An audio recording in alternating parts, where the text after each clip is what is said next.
صحیح مسلم حدیث نمبر 290۔ حضرت ابو ہریرہ رضی اللہ تعالیٰ عنہ سے مروی ہے، نبی اکرم صلی اللہ علیہ وسلم نے فرمایا، ہم حضرت ابراہیم علیہ السلام کے مقابلہ میں شک کا زیادہ حق رکھتے ہیں۔ جب انہوں نے کہا، اے میرے رب، مجھے دکھا تم مردوں کو کیسے زندہ کرتا ہے؟ فرمایا، کیا تمہارا ایمان نہیں؟ عرض کیا، ہاں، کیوں نہیں؟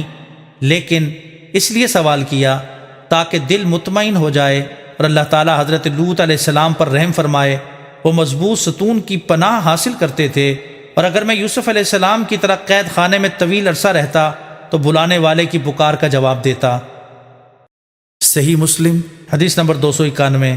ایک دوسری سند کے ساتھ بھی حضرت ابو ہریرہ رضی اللہ تعالیٰ عنہ سے مروی ہے، وہ نبی اکرم صلی اللہ علیہ وسلم سے پہلی حدیث کی مثل روایت کرتے ہیں، لیکن حضرت مالک کی روایت میں وَلَكِنْ لِيَطْمَئِنَّ قلبی آیت کو آگے تک بڑھایا ہے۔ صحیح مسلم حدیث نمبر 292۔ ایک دوسری سند کے ساتھ بھی یہ حدیث مروی ہے اور اس طرح آیت کو آگے بڑھانے کا ذکر ہے۔